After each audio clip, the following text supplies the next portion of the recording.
I have your solution for faster hand speed, a stronger grip, and healthier shoulders. You're going to start with a lightweight Indian club. This is 2.5 pounds, and I'm going to warm up just in one hand 3 to 5 times through that full range of motion. If you want, you can start a little bit slower, and if you have a heavier club, if you don't have a light club, definitely start slower in this motion and then add that behind the head motion. But do 3 to 5 of these and then add the other hand. You're going to alternate. I like to do about 15 or 20, and then I'm going to bring them in at the same time. Sometimes your clubs are going to smack each other as you go through. Be ready for that. Makes a nice loud sound.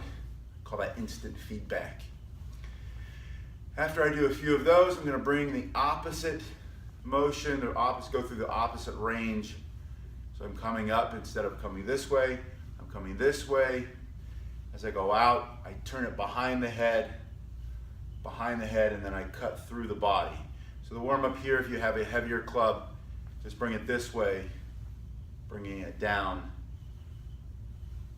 turning here far away from the head. So the first one you turn behind the head and push out. This one you bring in front of the body and turn it when it's all the way away from your head. The first one, second one, just follows that range of motion, going in the opposite direction. And then again, I'm going to alternate them 15 to 20 times. And then I'm going to start to bring them in at the same time across the body. The third one, and I love this one, if you do anything with weapons, swords, kali sticks, staff, nunchucks, this is great for flow. If you do a flow style nunchuck move, you're going to bring this figure 8 motion in, pushing away from your body. This is your warm up. And then I like to go right into an alternating move. And I'll do 10 or 15 and then switch feet so the other foot's forward. If you're already warmed up, I like to switch with each one. You can go fast or slow.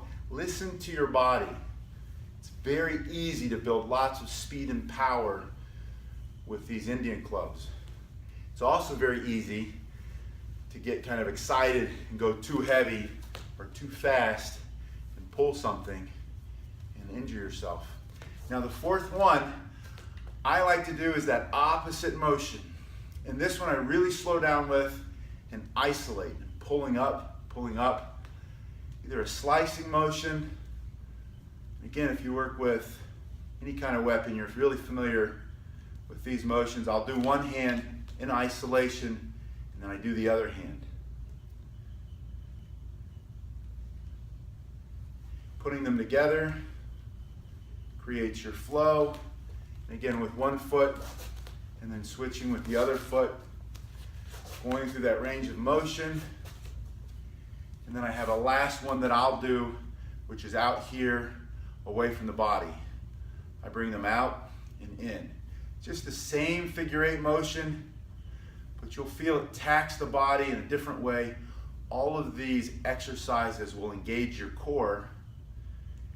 This will really engage your shoulders and your wrists. And of course, you can alternate and do all kinds of fancy stuff. And you don't have to do fancy stuff. You can just do the basics with these Indian clubs, and the basics alone will increase your joint health, especially here, here, and here. It'll also increase your grip strength dramatically if you have a weak grip. If you already have a strong grip, you'll still see some improvement.